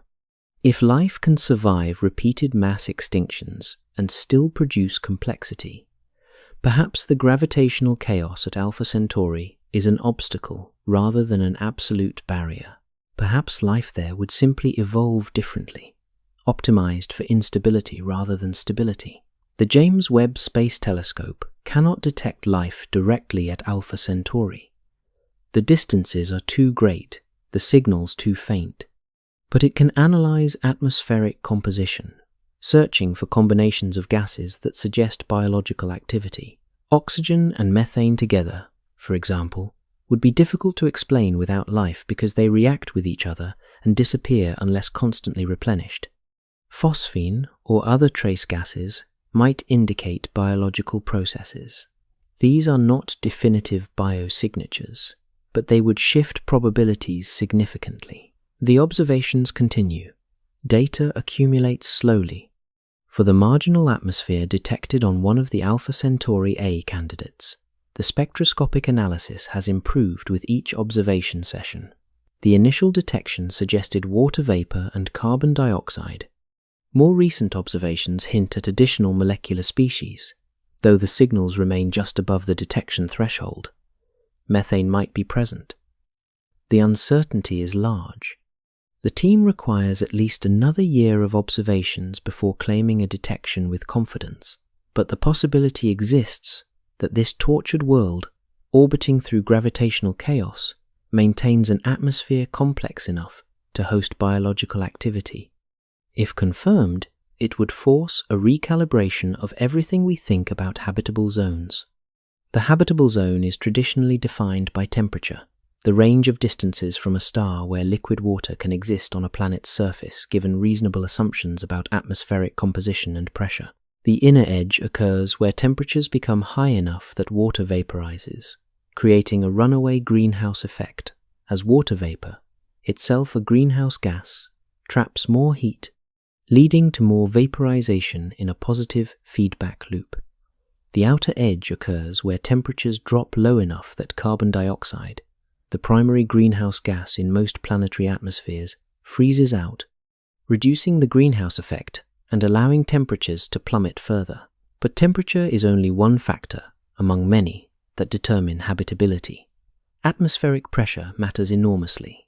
Water boils at lower temperatures under reduced pressure. On Mars, with surface pressures less than 1% of Earth's, liquid water cannot exist at most locations even when temperatures would permit it under higher pressure. Conversely, high pressure extends the temperature range where water remains liquid. On Venus, surface pressures 90 times higher than Earth's mean that water would remain liquid at temperatures exceeding 300 degrees Celsius if any water existed there. Composition matters beyond just greenhouse gases. Nitrogen provides atmospheric mass without contributing significantly to greenhouse warming, allowing planets to maintain substantial atmospheric pressure while regulating temperature through carbon dioxide concentration. Oxygen and ozone absorb ultraviolet radiation, protecting surface life from mutation-causing stellar radiation. Trace gases like methane can indicate biological activity if found in combination with oxygen. Magnetic fields that protect against stellar radiation matter profoundly for planets orbiting active stars. Earth's magnetic field, generated by convection in our planet's liquid iron outer core, deflects the solar wind around our planet. Without this protection, stellar particles would directly impact our upper atmosphere, stripping lighter elements and gradually eroding the atmosphere over geological time. Mars lost most of its atmosphere this way after its magnetic field shut down roughly 4 billion years ago when the Martian core cooled and solidified. Geological activity that recycles carbon and maintains long-term climate stability matters for sustained habitability over billions of years. Earth's plate tectonics subducts carbonate rocks into the mantle at ocean trenches, where heat and pressure convert carbonates back into carbon dioxide that volcanoes return to the atmosphere. This cycle regulates carbon dioxide concentration over millions of years, providing negative feedback that stabilizes climate. Too much carbon dioxide gets removed through rock weathering and ocean chemistry. Too little gets replenished through volcanism. The system maintains balance, and now orbital stability matters, perhaps more than anything else for long-term habitability. A planet in the temperature-defined habitable zone gains nothing if its orbit decays into the star within a few million years, or if orbital eccentricity increases until temperature variations between perihelion and aphelion become so extreme that no organism can adapt to the swings. We need a new definition that incorporates all these factors. The long-term habitable zone. This zone depends not just on stellar properties, but on the entire gravitational architecture of a system, on the complete census of massive objects and their orbital configurations, on the stability of those configurations over billions of years. A planet orbiting a single star in a circular orbit enters the long-term habitable zone more easily than a planet in an eccentric orbit around one member of a binary pair, even if both planets receive identical amounts of stellar energy and both maintain appropriate atmospheric compositions. The second planet might occupy the same temperature range as the first, receiving the same stellar flux, maintaining similar surface conditions in the present epoch, but its future is already written in gravitational dynamics. It will not remain habitable long enough for complex life to evolve. The orbit will decay or become eccentric. Temperatures will vary beyond adaptive capacity. The window for biological evolution will close before intelligence can emerge. The gravitational environment matters as much as the radiation environment for determining true long-term habitability. The James Webb data from dozens of systems observed over multiple years are beginning to map these long-term habitable zones with precision impossible from theoretical models alone. Observations provide reality checks against predictions, revealing where models succeed and where they fail, where planetary systems behave as expected and where they surprise us. Patterns emerge from the accumulated data. Single stars like our Sun offer large, long-term habitable zones where planets can remain stable for billions of years, orbiting undisturbed except by minor perturbations from other planets in the system. The zones span roughly 0.8 to 1.5 astronomical units for Sun-like stars, encompassing substantial regions where Earth-mass planets could maintain liquid water under a range of atmospheric conditions. Binary pairs with wide separations, stars orbiting each other at hundreds or thousands of astronomical units, allow smaller but still substantial habitable zones around each star individually. The distant companion's gravity creates perturbations, but they accumulate slowly enough that planets can survive for billions of years before effects become significant. These systems might host habitable worlds, though the zones are more limited than around single stars. Close binaries, stars separated by less than 20 astronomical units, might host circumbinary planets in stable zones around the pair rather than around individual stars. But these are rare and require very specific formation conditions. The planets must form from circumbinary disks that survive tidal truncation by the binary pair. They must achieve orbits far enough from the binary that orbital perturbations remain manageable. The requirements are stringent. Most close binaries likely cannot form long-term stable habitable planets. Triple systems like Alpha Centauri offer marginal habitable zones at best, unstable over millions rather than billions of years. Planets might form and survive temporarily, but gravitational chaos claims them eventually. The timescales permit simple life to arise, possibly even multicellular organisms, but likely not intelligence, unless biological evolution proceeds far faster than it did on Earth. The universe prefers simple architectures for long-term habitability. Complexity in gravitational configurations creates instability that works against the multi-billion-year timescales life requires to evolve intelligence. We exist around a simple star because complexity would have prevented our existence. But the universe also produces billions of stars. Even if only a small fraction offer long-term habitable zones, the absolute numbers remain vast, almost incomprehensibly large. The Milky Way contains roughly 200 billion stars. The number is uncertain by tens of billions, difficult to count precisely in a galaxy we observe from within, but 200 billion represents the current best estimate from stellar population models and observational surveys.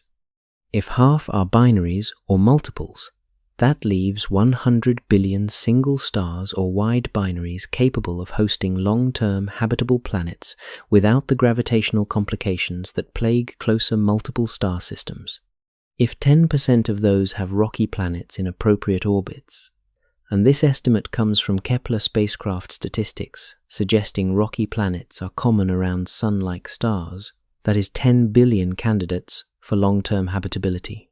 If 1% of those develop life, applying a conservative estimate that most habitable planets remain sterile for reasons we don't yet understand, we are discussing 100 million biospheres in our galaxy alone. 100 million living worlds. 100 million places where chemistry became biology, where evolution operated, where ecosystems developed. Some fraction of those might develop intelligence. Some fraction of intelligent species might develop technology. Some fraction of technological civilizations might persist long enough to explore their stellar neighborhoods, to send signals we might detect, to ask the same questions we ask about cosmic isolation and the possibility of contact. The numbers remain encouraging despite the challenges revealed by Alpha Centauri and similar systems. The gravitational chaos that plagues binary and multiple star systems reduces the galactic population of habitable worlds, certainly, perhaps by factors of 2 or 3 or 5 compared to earlier estimates that did not account for long-term orbital stability. But the universe is so large, contains so many stars, that even reduced estimates yield populations sufficient to populate the galaxy with life. We are not alone in statistical terms. The universe is too large for Earth to be unique, too vast for our existence to be singular. The numbers support existence of other biospheres even under conservative assumptions. But finding these other biospheres becomes harder when we account for gravitational complexity. The nearest potentially habitable world might not be at Alpha Centauri despite its proximity. It might be at a more distant but more stable single star. The search must prioritize not just distance but orbital architecture. Future missions will target stars based on their gravitational simplicity as much as their brightness or proximity. We seek the calm systems, the quiet neighborhoods, the places where planets can survive long enough for intelligence to arise. When we look at Alpha Centauri, we see more than stars and planets. We see a mirror reflecting Earth's fortune. Our planet orbits a single star in a nearly circular path, protected from the gravitational chaos that plagues systems like Alpha Centauri. The orbit has remained stable for 4.5 billion years. Life arose, evolved, survived mass extinctions, and eventually produced minds capable of looking back at the cosmos and asking why we exist. That stability was not inevitable. It was a gift of circumstance, a random configuration of matter that happened to permit complexity. If our solar system had formed differently, we would not be here to wonder about it. Imagine if Jupiter had migrated inward during the solar system's formation, as giant planets do in many systems. Earth might have been ejected or destroyed in the chaos. Imagine if the Sun had a binary companion, even a distant one. The gravitational perturbations might have prevented stable, habitable zones from existing. Imagine if a nearby star passed through our system hundreds of millions of years ago, disrupting orbits and triggering collisions. Any of these alternatives was possible. Our current configuration is one outcome among millions that could have occurred. We exist because we got lucky with orbital mechanics. This realization is humbling. We are not here because the universe was designed for us. We are here because one particular arrangement of matter in one particular stellar system happened to be stable enough for life to persist and evolve over billions of years. The universe does not care about habitability. It produces stars and planets through blind physical processes. Most configurations are hostile to life. Some are neutral. A tiny fraction offers the stability needed for complexity. We inhabit one of those rare configurations. The James Webb observations emphasize this rarity. System after system shows gravitational chaos, unstable orbits, planetary destruction. The calm stability of our solar system becomes more precious with each discovery of chaos elsewhere. We are cosmically fortunate, and we did nothing to earn that fortune. It simply happened. The atoms that make up our bodies were scattered through the galaxy before being incorporated into a star system calm enough for those atoms to organize into thinking beings. But rarity does not imply uniqueness. The galaxy is vast. If 1 in 10,000 stellar systems offers long-term habitability, the Milky Way alone contains millions of habitable worlds. If 1 in a million systems produces intelligent life, thousands of civilizations might exist in our galaxy at this moment. The numbers depend on assumptions we cannot yet verify, but the scale of the universe makes even conservative estimates yield large absolute numbers. We are likely rare, but probably not unique. Other minds likely gaze at their stars and wonder about their cosmic fortune, just as we do. The question shifts from, are we alone, to how far away are the others? Alpha Centauri, our nearest neighbor, probably does not host life. The gravitational chaos there works against long-term habitability. Proxima Centauri B might have subsurface oceans where simple organisms persist, but the radiation environment makes surface life unlikely. The Neptune-sized candidates and smaller inner worlds are probably too chaotic for biological evolution to progress beyond simple forms. If life exists at Alpha Centauri, it is struggling, marginal, unlikely to develop complexity. The nearest true biosphere might be dozens or hundreds of light years away at a calmer star. That distance matters profoundly for human futures. If habitable worlds exist at nearby stars, our descendants might visit them within centuries using technology we can imagine today. Generation ships could cross a few light years. Suspended animation might permit even slower journeys. But if the nearest habitable world is hundreds of light years away, the timeline stretches beyond current technological imagination.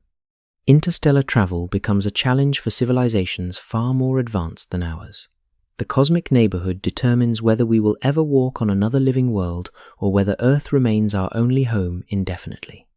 The James Webb observations are mapping that neighborhood with increasing precision. Each new star system studied adds data to the statistical models. Each detection of gravitational chaos or orbital stability refines our understanding of where to focus future searches. We are building a map of cosmic habitability, one observation at a time. Within decades, we might know which nearby stars offer the best chances for stable, life-bearing worlds. We might identify targets for the first interstellar probes. We might discover that the nearest habitable planet is closer than we feared or farther than we hoped. But knowing the distances does not diminish the search's importance. Even if the nearest biosphere is 1,000 light years away, even if we will never reach it physically, knowing it exists changes how we see ourselves. We become one instance of a universal phenomenon rather than a cosmic accident. Life becomes a natural outcome of chemistry and planetary stability rather than a miracle requiring divine intervention. The universe becomes less lonely. We gain context for our existence. That context has value independent of whether we can visit other living worlds. The search for life elsewhere is ultimately a search for perspective on ourselves. When we study Alpha Centauri's planetary graveyard, we are studying what did not happen to Earth. When we catalogue gravitational chaos in binary systems, we are appreciating the calm stability of our single sun. When we discover marginal atmospheres fighting to survive against impossible odds, we are recognizing the relative ease with which Earth's atmosphere persists. Each discovery of chaos elsewhere emphasizes the fortune of our own circumstances.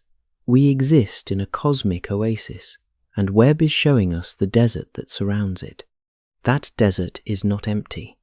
It teems with stars and planets, but most of those worlds face challenges that Earth avoided. The universe is not hostile to life.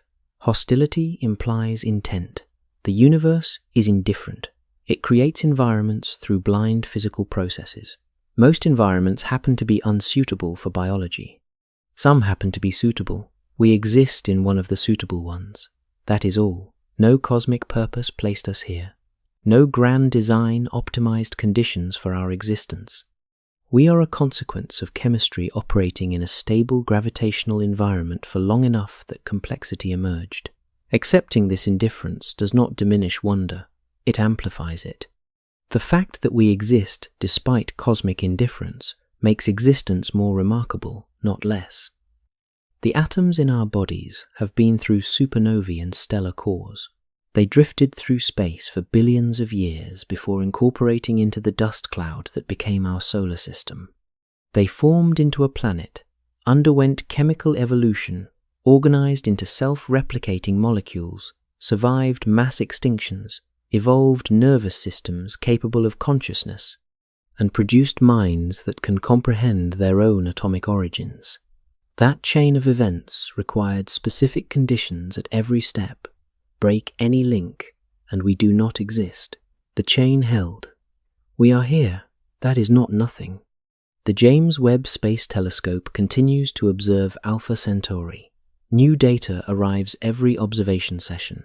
The atmospheric signal on the inner candidate strengthens slightly or fades slightly with each new measurement. The orbital parameters of the Neptune-sized worlds refine incrementally. The story of our nearest stellar neighbor becomes clearer month by month, year by year, but some questions remain unanswered, perhaps unanswerable. Why did our solar system achieve stability when Alpha Centauri did not? The question has answers in terms of physics. Our sun is single rather than binary. Our giant planets migrated less dramatically during formation. Random encounters with passing stars happened to miss us. But these are descriptions, not explanations. They tell us how our stability arose, not why this particular configuration occurred, rather than the billions of alternatives that could have existed. Physics describes what happened. It does not address the cosmic fortune that allowed it to happen here. We can only acknowledge the fortune and build from it. Another question. If life exists at Alpha Centauri, will we ever know? The signals Webb can detect are crude: bulk, atmospheric composition, orbital parameters, infrared emission. These might hint at biological activity if conditions are right, but they cannot prove it. A definitive biosignature requires spectroscopic precision beyond current capabilities or direct sampling by visiting spacecraft. The distances involved make visits challenging. Proxima Centauri B is 4 light-years away. At current spacecraft speeds, a journey would take tens of thousands of years. Even with significant technological advancement, centuries would pass before we could send probes capable of analyzing atmospheres in detail. If life exists at our nearest neighbor, we might never confirm it during human civilization's current form. That does not mean we should stop looking. Every observation adds knowledge. Every refinement of atmospheric models brings us closer to understanding what kinds of environments can support biology. If the marginal atmosphere at Alpha Centauri A's candidate planet contains methane or other gases difficult to explain without life, that knowledge changes probabilities everywhere. It suggests life arises easily, even in challenging environments. It implies the galaxy teems with biospheres we simply cannot detect yet. The implications ripple outward from a single marginal detection. We keep observing because knowledge has value independent of certainty. The orbital chaos at Alpha Centauri also raises questions about our own future. Our solar system is stable now, but stability is not permanent. The sun will eventually expand into a red giant, engulfing the inner planets. Long before that, gradual changes in solar output will make Earth uninhabitable. But even before stellar evolution becomes relevant, gravitational perturbations from passing stars or interactions with the galactic environment might destabilize orbits. Our planetary system has perhaps 5 billion years of stability remaining, maybe more, maybe less. The chaos we observe at Alpha Centauri is a preview of possible futures. Our cosmic fortune is temporary. All configurations eventually decay. This does not diminish the present. The fact that Earth will become uninhabitable billions of years from now does not reduce the value of life existing now. The eventual heat death of the universe does not make current experiences meaningless. Temporary existence is the only existence available. We live in this moment, on this planet, under these stars. The future is distant. The past is gone. The present is where meaning exists, if meaning exists at all. The James Webb observations remind us that we are part of a larger cosmic story. Stars form, planets condense, life arises when conditions permit, civilizations develop technology capable of observing distant worlds, and eventually everything ends in some fashion we can predict or cannot. That story plays out across billions of star systems throughout the galaxy. Most systems produce chaos rather than calm. Most planets face destruction rather than stability. Most potential biospheres never develop because gravitational architecture prevents long-term habitability. We are one of the lucky ones, one of the configurations that worked out favorably. That luck carries responsibility. If Earth is rare among planets in its long-term stability, if life here represents one of the few places in the cosmic neighborhood where complexity could emerge, then preserving that life becomes cosmically significant. We are not just protecting human civilization or Earth's biosphere. We are protecting one instance of the universe becoming conscious of itself. We are maintaining one of the rare locations where atoms organized into patterns complex enough to ask questions about their own origins. Lose that, and the universe becomes slightly less aware of its own existence. The responsibility is not to cosmic purpose. Purpose does not exist at that scale. The responsibility is to the improbability of what we represent. But responsibility does not require solemnity. Wonder is sufficient. Looking at Alpha Centauri through James Webb's instruments generates wonder at multiple levels. Wonder at the gravitational ballet of 3 stars locked in eternal orbit. Wonder at planets forming despite chaos, surviving against odds, maintaining atmospheres when physics suggests they should be stripped bare. Wonder at our own existence in a calmer system, free from the torture those worlds endure. Wonder at human achievement in building instruments capable of detecting these phenomena across light years of space. Wonder at our own minds, capable of comprehending cosmic timescales and gravitational mechanics, despite evolving in environments where such knowledge provided no survival advantage. We are cosmically improbable creatures asking questions about cosmic improbability. That is remarkable. The search continues. James Webb will observe Alpha Centauri for years, decades perhaps, as long as the instrument remains functional. Other telescopes will join the effort. Each observation session refines our understanding incrementally. The atmospheric signal strengthens or fades. The orbital parameters converge toward true values. The number of candidate planets increases or decreases as signals prove real or artifactual. The story of our nearest neighbor clarifies slowly, the way all scientific understanding develops, through patient accumulation of evidence. We may never know everything about Alpha Centauri's planets. We may never determine definitively whether life exists there. We may never visit those worlds physically. But we can observe, measure, analyze, and incorporate the knowledge into our growing understanding of how the universe produces and destroys worlds. That knowledge has value. It teaches us about our own cosmic context. It shows us the alternatives to Earth's stability. It demonstrates the rarity of long-term habitability. It makes us grateful for the orbital mechanics that permit our existence. 4 light-years separate us from Alpha Centauri. In cosmic terms, this is nothing.